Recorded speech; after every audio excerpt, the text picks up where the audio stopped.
Hello everyone, welcome back to my channel. उम्मीद करते हैं आप लोग बहुत ही अच्छे होंगे और अच्छे से अपनी पढ़ाई को कर रहे होंगे।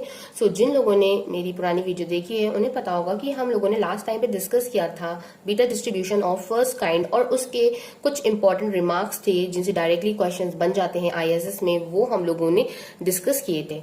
अब देखिए, इस वीडियो में हम लोग डिस्कस करेंगे मूवमेंट अबाउट ओरिजिन, जिसको हम लोग म्यू आर डैश से रिप्रेजेंट करते हैं।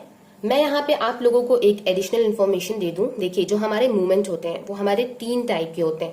पहला जो होता है वो होता है हमारा मूवमेंट अबाउट मीन, जिसको हम लोग म्यू आर से रिप्रेजेंट करते हैं। वहीं जो हमारा सेकंड होता है वो होता है हमारा मूवमेंट अबाउट ओरिजिन, जिसको हम लोग म्यू आर डैश से रिप्रेजेंट करते हैं। और थर्ड जो होता है वो हमारा होता है मूवमेंट अबाउट एनी पॉइंट, या फिर आप लोग कह सकते हो मूवमेंट अबाउट आर्बिट्रेरी पॉइंट, तो उसको भी हम लोग म्यू आर डैश से रिप्रेजेंट करते हैं। अब इसमें मैं बता दूं कि इसमें डिफरेंस क्या होता है। जो मूवमेंट अबाउट मीन होता है ये हम लोग हमेशा लेते हैं मीन के अबाउट। इसका मतलब ये हो गया कि जब हम लोग इसका एक्सपेक्टेशन लेते हैं तो उसको हम लोग मान लीजिए इस तरह से सब्ट्रैक्ट करते हैं मीन से हमेशा। अब जैसे मान लीजिए अगर ये म्यू आर है, दैट मीन्स ये हो जाएगा expectation X minus X bar to the power यहाँ पे आर हो जाएगा। बट अब यहाँ पे यही चीज है मूवमेंट अबाउट ओरिजिन। ओरिजिन का मतलब है यहाँ पे एक्स बार की जगह पे 0 होगा। वहीं अगर म्यू आर डैश आपका ये आर्बिट्ररी पॉइंट के अबाउट है तो यहाँ पे अब 0 ना होके कोई भी वैल्यू हो सकती है, 2, 3, 4, 5, 6 कुछ भी हो सकता है। तो ये हो जाते हैं आपके 3 तरह के मूवमेंट्स। तो यहाँ पे हम लोग जो फाइंड करने वाले हैं वो हम लोग फाइंड करने वाले हैं अबाउट ओरिजिन। तो इसका मतलब देखिए, यहाँ से इसका जो फॉर्मूला है हमारा वो हम लोग इंटीग्रल के फॉर्म में भी लिख सकते हैं। अब हमें पता है कि जो बीटा डिस्ट्रीब्यूशन है हमारा वो एक कॉन्टिन्यूअस डिस्ट्रीब्यूशन है। तो कॉन्टिन्यूअस डिस्ट्रीब्यूशन होने की वजह से इसका जो फॉर्मूला हो जाएगा, आपको पता है कि जो beta distribution of first kind होता है उसका पीडीएफ क्या होता है। तो सबसे पहले ही मैं यहाँ पे आप लोगों को पीडीएफ लिख के बता दूं, 1/बीटा। अब भी देखिए, अगर आप लोग म्यू और न्यू के फॉर्म में पढ़ के चल रहे हैं अकॉर्डिंग टू द बुक, तो आप लोग यहाँ पे पैरामीटर म्यू एंड न्यू ले सकते हैं। ये चीज मैंने आपको इसकी जो प्रीवियस वीडियो है उसमें मैंने ऑलरेडी बताई हुई है। तो X to the power mu minus 1 है, 1 minus x to the power nu minus 1 है। एंड इसकी जो रेंज होती है वो होती है 0 to 1। अब आप लोग जो पैरामीटर्स हैं इसके म्यू एंड न्यू, उसको आप लोग ए बी या फिर एम एन कुछ भी अपने अकॉर्डिंग चेंज कर सकते हैं। तो यहां से आप लोग देख रहे हैं जब इसकी रेंज 0 to 1 है तो अब म्यू आर डैश फाइंड करने के लिए इसकी ही रेंज हम लोग रखेंगे यहाँ पे 0 to 1। अब आप लोगों को पता है हम लोग इसको ले रहे हैं अबाउट ओरिजिन। तो देखिए, ओरिजिन के अबाउट ले रहे हैं, इसका मतलब ये हो जाएगा expectation x minus 0 to the power r। इसका मतलब expectation of x to the power r। अब expectation of x to the power r का फॉर्मूला आपको खोलना आता है। देखिए, जनरली जब हम लोग एक्सपेक्टेशन ऑफ x का फॉर्मूला ओपन करते हैं तो वो होता है integral range of x time f x d x, इस तरह का होता है, अगर आप लोगों को याद आ गया हो तो। अब सिमिलरली हम लोग यहाँ पे ये फॉर्मूला जो है इसका ओपन करेंगे, x expectation x to the power r। इसका मतलब कि यहाँ पे x था तो यहाँ पे x आ रहा था, बट यहाँ x to the power r है तो इसका मतलब यहाँ पे भी आएगा x to the power r। Then fx का मतलब यहाँ पे हम लोगों को पीडीएफ रखना है beta distribution of first kind का, तो वो हम लोग यहाँ पे रख लेते हैं 1/बीटा mu nu x to the power mu minus 1, 1 minus x to the power nu minus 1 dx। अब यहाँ से आपको पता है कि ये चीज है कांस्टेंट, तो ये हमारी आ जाएगी ब्रैकेट के बाहर। तो ये हो जाएगा beta mu nu then integral 0 to 1। अब यहाँ से आप लोग देख रहे हो कि बेस सेम है तो पावर्स ऐड हो जाएंगी, तो ये हो जाएगा mu plus r minus 1 then 1 minus x nu minus 1 dx। अब आप लोग को ये दिख रहा है कि ये जो इंटीग्रल है ये एक बीटा इंटीग्रल के फॉर्म में है। तो अगर कोई भी इंटीग्रल आपका इस फॉर्म का आता है तो देखिए हम लोग उसको किस तरह से लिख सकते हैं, 1/बीटा म्यू न्यू। तो इसको हम लोग लिख सकते हैं beta mu plus R comma new. तो इसको हम लोगों ने लिख लिया। अब देखिए, मैंने आपको ऑलरेडी प्रीवियस वीडियो में बताया हुआ है कि बीटा इंटीग्रल को सॉल्व कैसे करते हैं। तो मैं यहाँ पे आपको फॉर्मूला ओपन करके बता दे रही हूँ। जिन लोगों को नहीं पता है उन लोगों के लिए यहाँ पे हेल्प हो जाएगी, और जिन लोगों को पता है तो वो लोग वीडियो को स्किप कर सकते हैं। अब देखिए, ये मान लीजिए ये बीटा ए एंड बी है, ये आपके 2 पैरामीटर है, एक आप इसको मान लीजिए एक आप इसको मान लीजिए। तो इसको जब ओपन करते हैं तो हम लोग लिखते हैं gamma this term then gamma this term. तो गामा दिस टर्म लिखेंगे तो ये हो जाएगा, देन गामा दिस टर्म तो ये लिख लेंगे, देन होल अपॉन में हो जाएगा गामा दिस प्लस दिस, मतलब कि ये जो आपका कॉमा से पहले है और ये कॉमा के बाद ये दोनों ही प्लस हो जाएंगे। तो ये हो जाएगा mu plus r plus nu. Okay, ये हमारा न्यूमरेटर का पोर्शन जो था वो सॉल्व हो चुका है। अब सॉल्व क्या हुआ है, मतलब उसको हम लोगों ने फॉर्मूले के फॉर्म में ओपन कर लिया है। अब देखिए ये जो डिनोमिनेटर वाला है, तो डिनोमिनेटर को भी सिमिलर पैटर्न पे हम लोग ओपन कर लेंगे। तो ये हो जाएगा gamma nu whole upon gamma mu plus nu. अब देखिए इसको जब आप लोग सॉल्व करोगे, मैंने ऑलरेडी बताया हुआ है कि गामा को आप लोग किस तरह से सॉल्व कर सकते हो। अगर गामा 5 है तो आप उस लोग उसको लिख सकते हो गामा 4+1, इसका मतलब गामा 4+4, या फिर गामा 5 को आप लोग 4 फैक्टोरियल लिख सकते हो, और फैक्टोरियल को सॉल्व करना बहुत ज्यादा इजी होता है। तो आप लोग को जिस तरह से इजी लगे उस तरह से आप लोग इसको सॉल्व कर लीजिएगा। जब आप लोग इसको अच्छे से सॉल्व कर लोगे तो सॉल्व करने के बाद आपका जो एक फॉर्म आएगा वो आपका कुछ इस तरह से हो जाएगा। गामा, अगर आप लोगों को म्यू और न्यू के फॉर्म में रखना है तो आप लोग सिंपल वैसे ही रख सकते हो। अदरवाइज अगर आपको वैसे नहीं रखना है तो आप लोग इसके गामा के फॉर्म में भी रख सकते हो। तो ये देखिए मैं आपको गामा के फॉर्म में बता रही हूँ। तो ये देखिए आ जाएगा mu plus r then gamma mu plus nu then whole upon gamma mu plus r plus nu then gamma mu. तो यहाँ पे देखिए ये हमारा म्यू आर डैश आ गया। अगर हमें मान लीजिए एग्जाम में क्वेश्चन दिया हुआ है और उसको सिर्फ म्यू और न्यू मतलब गामा के फॉर्म में नहीं पूछा गया है, तो ऑब्वियसली हम लोग इसको फैक्टोरियल में कन्वर्ट करके ओपन कर लेंगे और देख लेंगे अगर कुछ कैंसिल आउट हो रहा है तो उसको उस तरह से कैंसिल आउट कर लेंगे, और अगर नहीं हो रहा है होगा तो इसी तरह से आपको ये एज इट इज दिया होगा। अब देखिए जब हम लोगों ने म्यू आर डैश निकाल लिया तो म्यू आर डैश की हेल्प से अगर आर की वैल्यू हम लोग चेंज करते जाए तो उससे हम लोग मीन, वेरिएंस, इसका म्यू3 एंड म्यू4 इजिली फाइंड कर सकते हैं। अब देखिए अगर हमें इसका मीन फाइंड करना है, और तो देखिए यहाँ पे मीन अगर हम लोग फाइंड करना है तो हम लोग किस तरह से कर सकते हैं। तो ये हो जाएगा आपका, इसको देखिए हम लोग लिखेंगे आर की वैल्यू 1, तो ये हो जाएगा म्यू आर डैश, और म्यू आर डैश जो होता है वो हमारे मीन के इक्वल होता है। इसका मतलब आर की वैल्यू यहाँ पे हमें 1 सब्स्टिट्यूट करनी है। तो देखिए ये हो जाएगी हमारी म्यू प्लस 1, ये हो जाएगा हमारा mu plus nu then whole upon ये हो जाएगा हमारा mu plus nu plus 1 then ये हो जाएगा हमारा गामा म्यू। अब देखिए इसको सॉल्व करना है हमें, अब हम इसको फैक्टोरियल में कन्वर्ट कर लें। तो ये देखिए ये हो जाएगा हमारा म्यू फैक्टोरियल।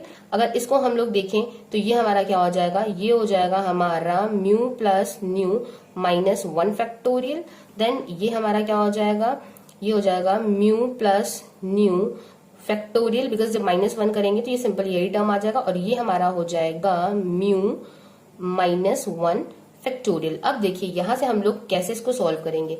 अब देखिए अगर हम लोग फैक्टोरियल से म्यू को बाहर निकालें तो जाहिर सी बात है फैक्टोरियल के अंदर जो टर्म बचता है वो एक माइनस में होता है। यहां से मैं आपको बता दूं, अगर देखिए आप 4 बाहर निकालोगे तो आपका यहाँ पे 3 फैक्टोरियल बचेगा। इसी तरह से सिमिलरली अगर यहां से हम लोग म्यू बाहर निकालते हैं तो अंदर हमारा क्या बचेगा, म्यू -1 फैक्टोरियल। सिमिलरली तो देखिए ये डिनोमिनेटर में भी ये टर्म है हमारा, तो ये टर्म और ये टर्म जो है वो कैंसिल आउट हो जाएगा। अब इसी तरह से मैं इसका डिनोमिनेटर सॉल्व कर ले रही हूँ, ये हो जाएगा म्यू प्लस न्यू, मैंने ब्रैकेट से बाहर निकाला, अंदर हमारा क्या बचेगा म्यू प्लस न्यू -1 फैक्टोरियल। अब मैं इन दोनों की बात यहाँ पे कर रही हूँ, देखिए इन दोनों को सॉल्व करने की जरूरत है नहीं बिकॉज ये डायरेक्टली कैंसिल आउट हो रहे हैं। तो यहाँ से देखिए मैंने ये दोनों टर्म्स इसके उतार लिए हैं। अब यहाँ से आप लोग देख सकते हैं ये टर्म से ये term cancel out, this term will cancel out this term. Now यहाँ पे हमारे पास जो बचता है वो है mu upon mu plus new. तो ये देखिए ये हमारा आ जाता है मीन।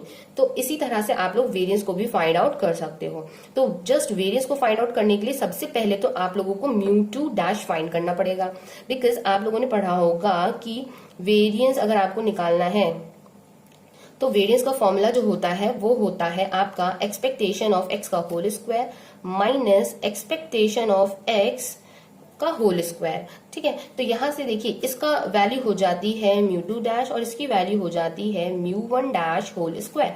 अब देखिए म्यू1 डैश हम लोग ऑलरेडी फाइंड कर चुके हैं और म्यू2 डैश जो है सिमिलर पैटर्न पे आपको फाइंड करना है। तो ये चीज आपके लिए होमवर्क है, आप इसको फाइंड कीजिएगा म्यू2 डैश की वैल्यू।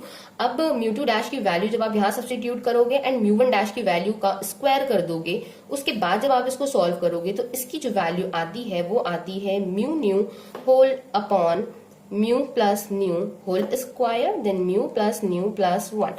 अब यहाँ पे मैं आपको एग्जाम के पॉइंट ऑफ व्यू से एक इम्पॉर्टेंट रिमार्क बताना चाहूंगी, और वो ये है, देखिए जो लोग ग्रेजुएशन कर रहे हैं तो उन लोगों के लिए ये बहुत ज्यादा जरूरी है कि वो लोग एटलीस्ट मीन और वेरिएंस का जो भी ये जो पूरा सोल्यूशन है वो करके देखें, बिकॉज जो ग्रेजुएशन लेवल पे है वो आपका डिस्क्रिप्टिव होता है सब कुछ, बट जो आईएसएस के पॉइंट ऑफ व्यू से है तो उनको मैं ये बोलूंगी कि आप लोग इसका मीन एंड वेरिएंस अच्छे से लर्न कर लीजिए, बिकॉज इससे डायरेक्ट क्वेश्चन एग्जाम में बनते हैं। एंड अब देखिए मैं आपको बताना चाहूंगी कि जो अब अब जब आप लोग इसका म्यू3 एंड म्यू4 फाइंड करोगे तो देखिए म्यू3 का जो फॉर्मूला है और म्यू4 का फॉर्मूला है आपके म्यू आर डैश के टर्म्स में, उसको आपको अच्छे से लर्न होना चाहिए। अगर वो आपको लर्न है तो आप लोग इजीली फाइंड कर लोगे। तो ये चीज जो मैं बता रही हूँ ये मैं ग्रेजुएशन लेवल पे जो है बच्चे उनको बता रही हूँ, बिकॉज देखिए जो लोग आईएएस की प्रिपरेशन कर रहे हैं तो उन लोगों को ये चीजें याद ही करनी पड़ेंगी। अब ये भी देखिए कि जो लोग ग्रेजुएशन लेवल पे हैं तो मैं उनको ये एडवाइस दूंगी कि म्यू3 एंड म्यू4 जो है वो उसके जो सोल्यूशंस हैं वो बहुत ही ज्यादा लेंदी और बहुत ही ज्यादा टीडियस है। अगर आप लोग कर लेते हो तो बहुत अच्छी बात है, बट अगर आप लोग नहीं कर पाते हो तो एटलीस्ट म्यू3 और म्यू4 की वैल्यू आप लोग इजिली लर्न कर सकते हो। अब देखिए ये जो सोल्यूशन है ये टीडीएस कैसे हैं। देखिए अब आपको म्यू3 फाइंड करना है तो म्यू3 का जो फॉर्मूला होता है म्यू आर डैश के टर्म्स में वो ये होता है म्यू3 डैश माइनस 3 म्यू2 डैश म्यू1 डैश प्लस 2 म्यू1 डैश क्यूब। अब आप यहाँ से समझ सकते हैं आपको पहले म्यू3 फाइंड करना पड़ेगा, देन म्यू2 डैश आपने निकाला हुआ है, म्यू1 डैश निकाला हुआ है, म्यू1 डैश का आपको क्यूब करना पड़ेगा। तो यहाँ से देखिए कैलकुलेशन कितना ज्यादा यहाँ से हैक्टिक हो सकता है और टाइम टेकन हो सकता है। तो इसलिए जो डायरेक्ट म्यू3 की वैल्यू है वो मैं यहाँ पे लिख रही हूँ और आप लोगों को ये चीज डायरेक्टली याद करनी है। तो ये हो जाएगा 2 mu nu minus mu then whole upon mu plus mu whole cube mu plus 1 mu plus 2। वैसे मैं आप लोगों को यहाँ पे एक सीक्वेंस बता दूंगी, आप लोग उस अकॉर्डिंग अगर याद करोगे तो बहुत अच्छे से याद हो जाएगा। अब इसी तरह से देखिए म्यू4 का भी फॉर्मूला होता है तो वो मैं फॉर्मूला ना लिख के वो आप लोग बुक से देख सकते हैं और मैं यहाँ पे डायरेक्ट इसकी जो वैल्यू आएगी मैं वो लिख रही हूँ। वो हो जाएगी 3 times mu nu in bracket mu nu in bracket mu plus nu minus 6 then 2 times mu plus nu whole square then whole upon mu plus nu to the power 4 mu plus 1 mu plus 2 mu plus 3। अब देखिए यहाँ से आप लोग एक जो base का pattern है आप लोग वो फॉलो कर सकते हैं। आप लोग यहाँ पे देख सकते हैं कि जो मीन हम लोगों ने फाइंड किया था तो उसमें था म्यू प्लस न्यू। अब देखिए जब हम लोगों ने वेरिएंस फाइंड किया था तो उसमें देखिए म्यू के साथ एक न्यू ऐड हुआ और डिनोमिनेटर में म्यू प्लस न्यू का स्क्वायर हो गया, देन एक टर्म और ऐड हो गया म्यू प्लस 1 करके। अब इसी तरह से यहाँ पे पैटर्न चल रहा है, ऑब्वियसली म्यू3 है यहाँ पे तो यहाँ पे ऊपर के भी देखिए टर्म्स बढ़ गए, बट डिनोमिनेटर में अगर आप देखोगे तो म्यू प्लस न्यू का क्यूब, जैसे यहाँ पे स्क्वायर था यहाँ पे हो गया आपका क्यूब। यहाँ पे देखिए हमारा वेरिएंस में क्या था म्यू प्लस 1, तो यहाँ पे देखिए एक टर्म और ऐड हो गया म्यू प्लस 1 तो लिखा, साथ में म्यू प्लस 2 हो गया। अब सिमिलरली अगर हम लोग म्यू4 की बात करें तो देखिए न्यूमरेटर तो आपको याद करना पड़ेगा, बट डिनोमिनेटर में म्यू प्लस न्यू की पावर 4, देन वही पैटर्न देखिए स्टार्ट हुआ है म्यू प्लस 1, देन यहाँ देखिए 2 तक आया, बट ये 4th वाला है, इसका मतलब यहाँ पे एक टर्म और ऐड हो जाएगा तो म्यू प्लस 3। तो ये हो गया आपके चारों मूवमेंट्स। तो ये देखिए हम लोगों ने यहाँ से मूवमेंट्स अपने सारे फाइंड कर लिए हैं with the help of movement about origin. ना अगर एग्जाम में आपसे पूछ लिया जाए कि इसका β1 मतलब कि कोफिशिएंट ऑफ स्क्यूनेस क्या है, तो कोफिशिएंट ऑफ स्क्यूनेस का फॉर्मूला आप लोगों को पता होना चाहिए। वो क्या होता है म्यू3 का स्क्वायर अपॉन म्यू2 का क्यूब। तो यहाँ से आप लोग देखिए म्यू3 आपका आ चुका है, म्यू3 आपको अगर लर्न है तो डायरेक्ट आप लोग म्यू3 रखोगे एंड जो म्यू2 आपने फाइंड करा है वेरिएंस उसको रखोगे।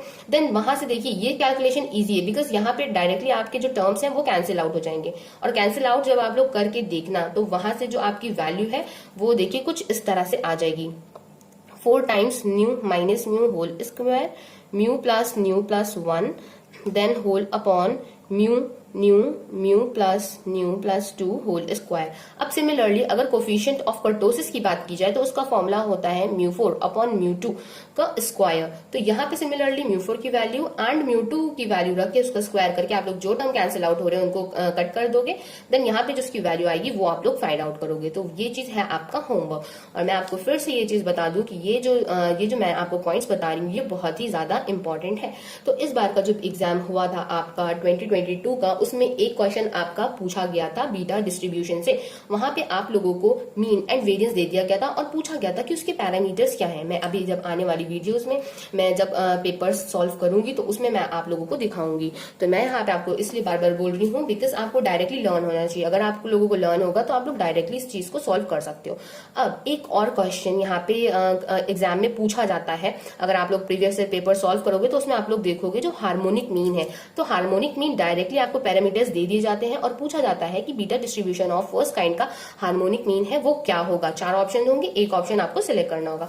तो यहाँ से देखिए जो ग्रेजुएशन लेवल वाले हैं तो उनके लिए ये प्रूविंग है, हार्मोनिक मीन का फॉर्मूला ये होता है, जब आप लोग निकालोगे 0 से 1 1 अपॉन एक्स। अब एफ एक्स यहाँ पे जब हम लोग पीडीएफ है वो सब्स्टिट्यूट करते हैं, तो पीडीएफ इसका हो जाएगा beta mu nu, then x to the power यहाँ से क्या हो जाएगा x to the power mu minus 1 1 minus x to the power nu minus 1 d x.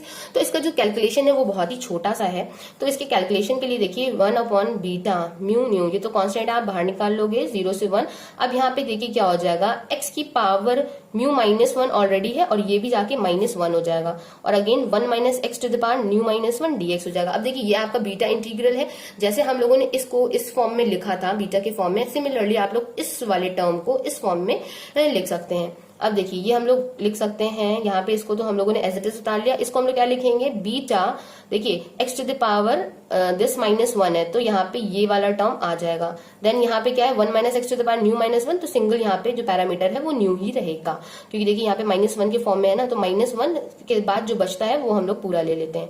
तो अब देखिए यहाँ से आप लोग जब इसको सॉल्व करोगे सिमिलर पैटर्न पे, जैसे कि मैंने आप लोगों को ये बताया था, तो जब आप लोग इसको सॉल्व कर लोगे तो ये आएगा गामा के फॉर्म में। अगेन जब आप लोग गामा वाला जो फंक्शन है उसको सॉल्व करोगे और उसको न्यू और म्यू के फॉर्म में लेकर आओगे, तो उसकी वैल्यू आ जाएगी mu minus 1 whole upon mu plus nu minus 1। तो ये आप लोगों को लर्न रखना है कि यहाँ से अगर आपको हार्मोनिक मीन जो है वो फाइंड करना है तो हार्मोनिक मीन आप लोग इजीली फाइंड करके बता सकते हो। सो बीटा डिस्ट्रीब्यूशन के लिए बस इतना ही है, और मैं उम्मीद करती हूँ कि मैंने जो भी आज समझाया है आप लोगों को हर एक एक पॉइंट समझ में आया होगा, और अगर नहीं भी समझ में आया है तो आप लोग मुझे कॉमेंट बॉक्स में कॉमेंट करके कोई भी क्वेरी हो उसे पूछ सकते हो। अगर वहां पे भी आपको नहीं समझ में आ रहा तो आप मुझे इंस्टाग्राम पे डायरेक्टली वहां से आप मुझसे कॉन्टेक्ट कर सकते हो, और मैं आप लोगों की पूरी कोशिश करूंगी कि आप लोगों का जो भी क्वेरीज है मैं उसको सॉल्व कर सकूं। और अगर आपको वीडियो थोड़ी भी पसंद आई हो और अगर आपका मन करे तो आप वीडियो को लाइक कर सकते हैं, और अगर आपने अभी तक चैनल को नहीं सब्सक्राइब किया तो आप लोग चैनल को भी सब्सक्राइब कर सकते हैं और अपने फ्रेंड्स को भी शेयर कर सकते हैं। सो आज के लिए इतना ही। Thank you for watching my video. Have a nice day.